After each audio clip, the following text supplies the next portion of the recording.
క్రీస్తునందు సహోదరి సహోదరులారా, ప్రభువైన యేసుక్రీస్తు నామములో హృదయపూర్వక వందనాలండి.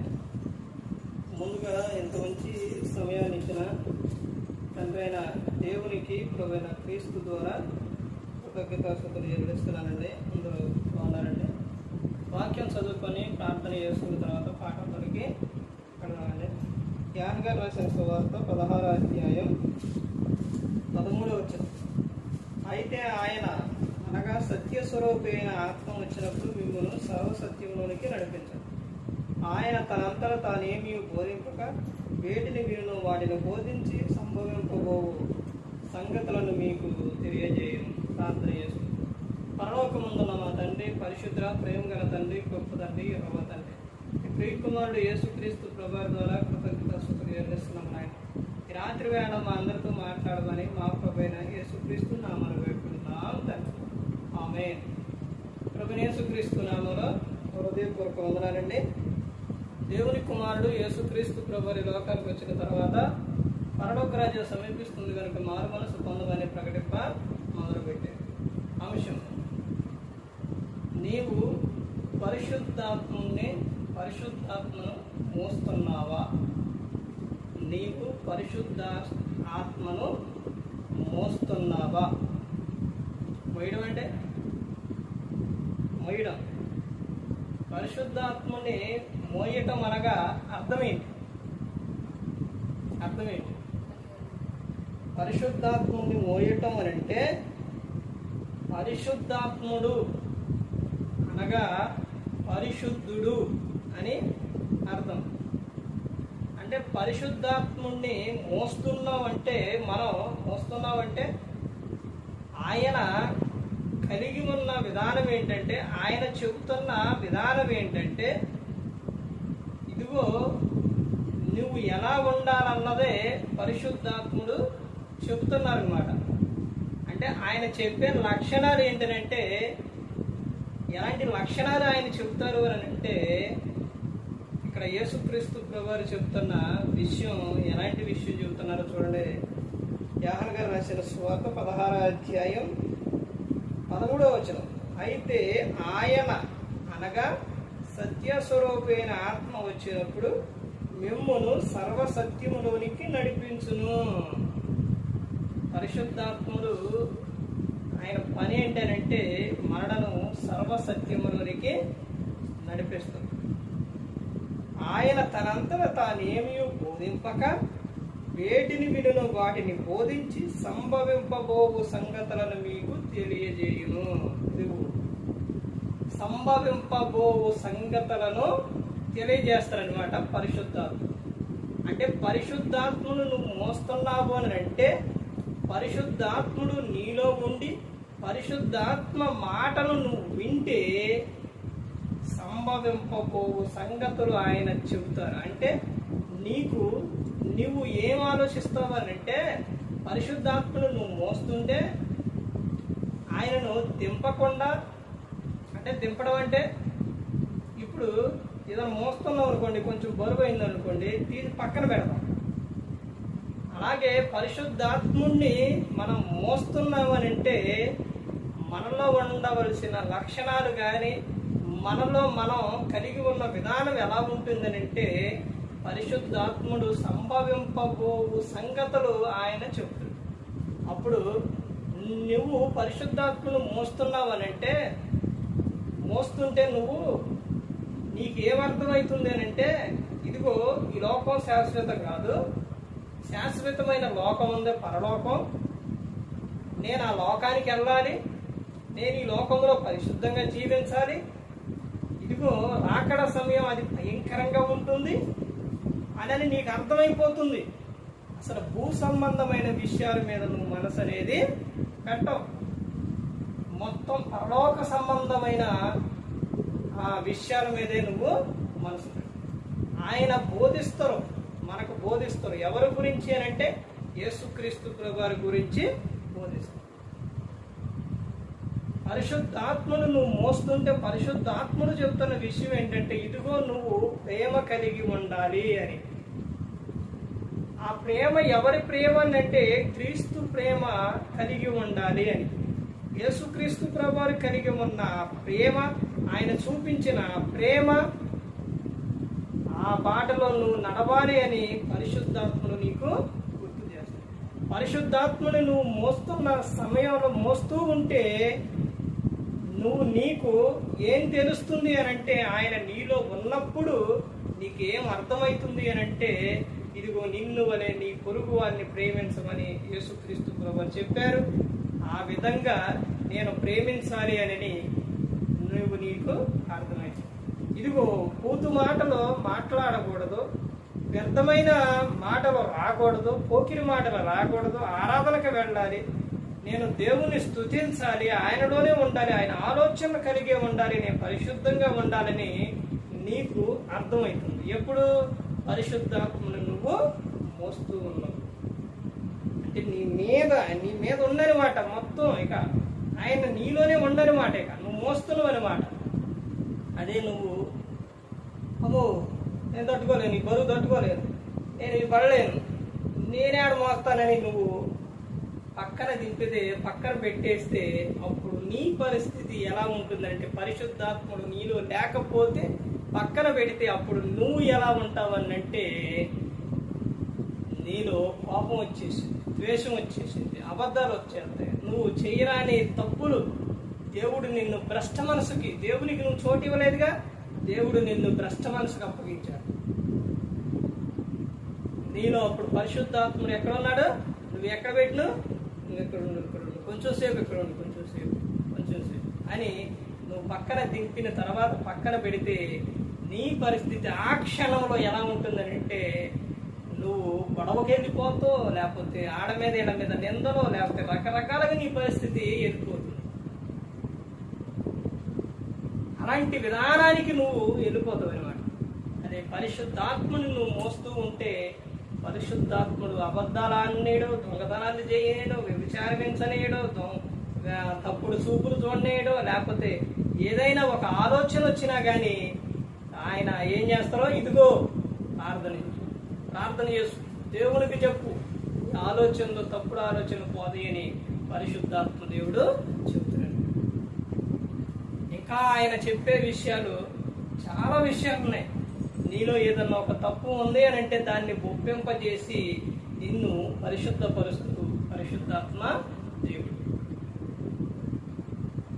యేసుక్రీస్తు ప్రభువు చెప్పిన విషయం, తండ్రి యొక్కయు కుమారుని యొక్కయు పరిశుద్ధాత్మ యొక్క నామములోనికి బాప్తిస్మం ఇవ్వమని చెప్పారు. మీరు పరిశుద్ధాత్మను వరం పొందాలి అని అంటే పేతురు గారు చెప్తున్న విషయం, మీరు మారు మనసు పొంది పాప క్షమాపణ నిమిత్తం యేసుక్రీస్తు నామమున మీరు బాప్తిస్మం తీసుకున్నప్పుడు పరిశుద్ధాత్మను వరం మీరు పొందుదురు అని నేను చెప్పాను. పరిశుద్ధాత్మ దేవుని దుఃఖపరచకూడదు, మోసపరచకూడదు. చాలా విషయాలు ఈ గ్రంథంలో ఉన్నాయండి. ప్రతి ఒక్కరూ కూడా పరిశుద్ధాత్మని మాట వినాలి. ఈ రోజున పరిశుద్ధాత్మని మోసే విధంగా చాలా మంది లేరు. ఎందుకనంటే పరిశుద్ధాత్ముడు ఉంటే అంత పరిశుద్ధంగా జీవించాలని చెబుతారు కాబట్టి చాలా మంది నువ్వు దిగిపో, లేకపోతే మేము మొయ్యలేము, మేము నిన్ను భరించలేమని పక్కన పెట్టేసి తమ ఇష్టానుసారంగా జీవించేస్తున్నారు ఈ రోజున ప్రజలు. అలా జీవించినప్పుడు భయంకరమైన స్థితిలోనికి వారు వెళ్ళిపోతున్నారు. పరిశుద్ధాత్ముడు ఆయన వచ్చినప్పుడు ఆయన మనల్ని సర్వసత్యములోనికి నడిపిస్తారు. అంటే సర్వసత్యములోనికి నువ్వు వెళ్ళలేకపోతున్నావంటే, వాక్యం చదవలేకపోతున్నావంటే, ప్రార్థన చేయలేకపోతున్నావనంటే, మందిరానికి వెళ్ళలేకపోతున్నావనంటే నువ్వు దేవుని మాట వినట్లేదు. దేవుని మాట వినట్లేదు. దేవుడు నీతో మాట్లాడాలని చూస్తున్నా కానీ నువ్వు ఆయన నీ వెంటే ఉన్నప్పుడు, నీతో మాట్లాడాలని చూసినప్పుడు నువ్వు మాట్లాడే అవకాశం అనేది ఇవ్వట్లేదు. నువ్వు మాట్లాడే అవకాశం ఇవ్వనప్పుడు నువ్వు ఇంకా దేవునితో నువ్వెలా మాట్లాడతావు? దేవునితో నువ్వెలా మాట్లాడలేవే. ఎందుకనంటే నువ్వు పరిశుద్ధాత్ముని మోస్తే, నువ్వు పరిశుద్ధాత్ముడు చెబుతాడు నిన్ను సర్వసత్యములోనికి నడిపిస్తారు. ఇదిగో నువ్వు నిత్యము కూడా దేవునితో మాట్లాడుకోవాలి. ఇదిగో యేసుక్రీస్తు ప్రభువు ఇలా చెప్పారు, ఇదిగో ఈ విధంగా ఉండాలి అని పరిశుద్ధాత్ముడు ఆయన మనను ఏం చేస్తారు, గుర్తు చేస్తారనమాట. ప్రతి ఒక్కటి కూడా మనల్ని నడిపిస్తూ ఉంటారు. మనలను ఈ లోకంలోనికి పంపించింది తండ్రి అయిన దేవుడు, మన కోసం ప్రాణం పెట్టింది యేసుక్రీస్తు ప్రభువారు, మనల్ని ఇప్పుడు నడిపిస్తుంది పరిశుద్ధాత్మ దేవుడు. ఇదిగో ఈ లోకం శాశ్వతం కాదు, పరలోకం ఉందని మనకు గుర్తు చేస్తుంది. ఇదిగో నువ్వు పరిశుద్ధంగా జీవించకపోతే నరకానికి వెళ్ళిపోతామని పరిశుద్ధాత్మ దేవుడు చెబుతుంది. ప్రతి ఒక్కరూ గమనించుకోవాలి. యేసుక్రీస్తు నామంలో శక్తి ఉంది, పవర్ ఉంది. అలాగే ఆయన చెబుతున్న విషయం, ఇదిగో నేను ఇక్కడ నుంచి వెళ్ళంగానే మీ యొద్దకు ఆత్మ, సత్య స్వరూపి అయిన ఆత్మ, పరిశుద్ధాత్ముడు వస్తారు, మిమ్మల్ని పరిశుద్ధపరిచి సర్వసత్యములోనికి మిమ్మల్ని నడిపిస్తారని యేసుక్రీస్తు ప్రభువారు చెబుతున్నారు. ప్రతి ఒక్కరూ కూడా గమనించుకోవాలి, ప్రతి ఒక్కరూ కూడా తెలుసుకోవాలి. ప్రతి ఒక్కరూ కూడా ఇదిగో నువ్వు ఎప్పుడైతే నువ్వు లోకాశలతో నువ్వు జీవించేస్తున్నావో, ఇంక నీలో పరిశుద్ధాత్ముడు ఉన్నాడా? ఆయన మాట వింటున్నావా? పరిశుద్ధాత్ముడు లేకపోతే ప్రభు ఉండడు. ఎందుకేనంటే ప్రభు ఎవరు? ప్రభు ఎవరండి? పరిశుద్ధుడు. ప్రభు ఏం చేస్తారనంటే, యేసుక్రీస్తు ప్రభు ఏం చేస్తారనంటే, నీ వెంటే ఉంటారు, నీ దగ్గరకు రావాలని చూస్తారు. నువ్వేదన్నా సరే నీ దగ్గరకే వస్తారు, నీతోనే మాట్లాడాలని చూస్తారు యేసుక్రీస్తు ప్రభు. పరిశుద్ధాత్ముడు అలాగా. పరిశుద్ధాత్ముడు నువ్వు దుఃఖపరిచావో, పరిశుద్ధాత్ముడికి వ్యతిరేకంగా నువ్వు మాట్లాడావో, ఆయన దుఃఖపడదు. యేసుక్రీస్తు ప్రభు ఏమని చెప్పారు? మనుషు కుమారునికి విరోధంగా మాట్లాడువానికైనను పాప క్షమాపణ కలదు, కానీ పరిశుద్ధాత్ముడిని దుఃఖపరిస్తే ఈ లోకమందైనను రాబో లోకమందైనను క్షమాపణ అనేది లేదు అని చెప్పారు.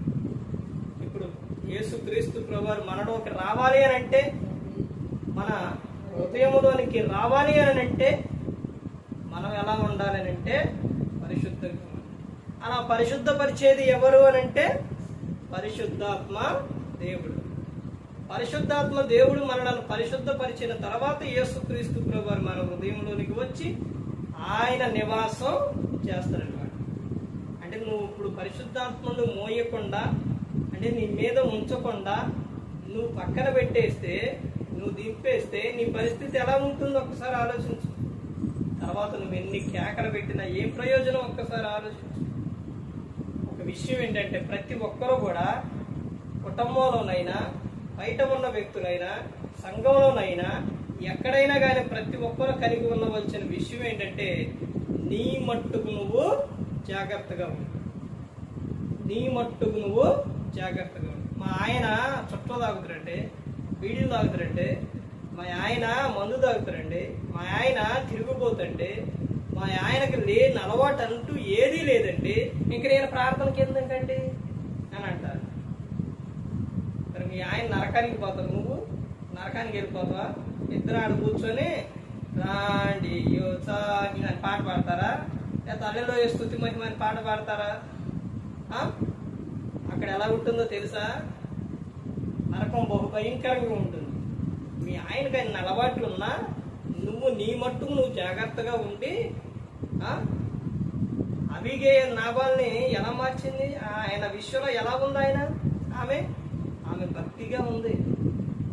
ఎస్తేరు కానీ చాలా మంది, ప్రతి ఒక్కరూ కూడా, నీ భార్య నీ ఇష్టానుసారంగా భార్య ప్రవర్తిస్తూ ఉంటే, నా భార్య మారట్లేదండి అని నువ్వు నీ ఇష్టానుసారంగా ఉండకూడదు. నీ మట్టుకు నువ్వు జాగ్రత్తగా ఉండు. తర్వాత వాళ్ళు మారకపోతే వాళ్ళకి లెక్క ఉంది. కానీ నువ్వెలా ఉండాలి? నీ మట్టుకు నువ్వు జాగ్రత్త కలిగి నువ్వు పరిశుద్ధంగా జీవించు. వాళ్ళు ఇప్పుడు వాళ్ళ ఇష్టానుసారంగా వాళ్ళు జీవించేస్తున్నారు, ఎలా పడితే వాళ్ళు ఉంటున్నారు. దేహంతో జరిగించిన ప్రతి ఒక్క దానికి కూడా లెక్క చెప్పవలసి ఉన్నది. వాళ్ళు లెక్క చెప్పుకుంటారు. మరి నువ్వు కూడా వాళ్ళతో పాటు నువ్వు అలాగే ఉండి, వాడు మారట్లేదని నువ్వు అలాగే జీవించేవనుకో, నువ్వు లెక్క చెప్పాలిగా. నువ్వు లెక్క చెప్పాలి. ఇప్పుడు పనికి వెళ్ళారంటే 10 మంది పనికి వెళ్ళారు. వాళ్ళలోనే ఒక 5గురు చేయట్లేదు, మంచిగా చేయలేదు. వాడు చేయట్లేదు కదని, ఆ 5 చేయట్లేదని నువ్వు కూడా చేయకుండా ఉంటే నీకేమొచ్చింది? దానితో పాటు మంచి పేరు వచ్చింది, చెడ్డ పేరు వచ్చిందే? చెడ్డ పేరే వచ్చింది. అదే నువ్వు మంచిగా చేస్తే 5గురితో పాటు మంచి పేరు వచ్చింది. అది ప్రతి ఒక్కరూ కలిగి ఉండవలసిన విధానం. ఎవరికి వారు ఎలా ఉండాలి? రేపు పొద్దున అందరినీ లెక్కలు అడుగుతారు, నువ్వెలా ఉండవు, నువ్వెలా ఉండవని. ఇదిగో పలానా వ్యక్తి గురించి ఏంటి చెప్పు, మీ ఇంట్లో మనుషులేగా చెప్పు, వీళ్ళ గురించి ఏంటి, వాళ్ళు ఏం చేశారు చెప్పు అని అడగడం. వాళ్ళు అడుగుతారు, నిన్ను అడుగుతారు, ఎవళ్ళ వాడనే అడుగుతారు అనమాట. వాడు ఎలా పడితే అలా జీవిస్తూ ఉంటే వాళ్ళు లెక్క అడుగుతారు. అంటే ఒకే కుటుంబంలో ఉన్నప్పుడు అలా వేరువేరుగా, అంటే లోకస్తులుగా అపవాదికి అవకాశం ఇచ్చేవారిగా ఉంటే అక్కడ ఎలా ఉంటుందంటే అల్లరి ఉంటుంది, అక్కడ సంతోషం సమాధానం ఉండదు. కాబట్టి అందరూ దేవుని తెలుసుకొని మారు మనసు పొంది దేవుని యందు భయభక్తులు కలిగి ఉండాలి. యెహోషువ గారు అదే చెబుతారు, నేను నా ఇంటి వారు యెహోవాను సేవించదము అని చెబుతారండి. అలా కాకుండా నీ ఇష్టానుసారంగా జీవిస్తే పొద్దున భయంకరమైన పరిస్థితి అనేది ప్రతి ఒక్కరు గమనించుకోవాలి. ఎవరు నశించి నరకానికి వెళ్ళిపోకూడదని యేసుక్రీస్తు ప్రభువారు ఈ లోకానికి వచ్చి మనందరి కోసం సిలువలో ఆయన మరణించారు. ప్రతి ఒక్కరు కూడా దేవుని యందు భయభక్తులు కలిగి పరిశుద్ధాత్మ వాడి ఎందు హృదయ శుద్ధిని కాపాడుకుంటూ క్రీస్తుని పోలి నడుచుకున్నప్పుడు ఈ లోకం విషయంలో పరలోకానికి చేరుకుంటారు. మరి ఈ విధంగా నిలబెట్టి మాట్లాడించిన తండ్రి దేవునికి కృతజ్ఞతాస్తుతులు చెల్లిస్తూ ఇంతవరకు శ్రద్ధగా ఉన్న మీకు ప్రభు పేట నా హృదయపూర్వకంగా చెల్లిస్తూ ఈ మాటలు ముగిస్తున్న అందరికీ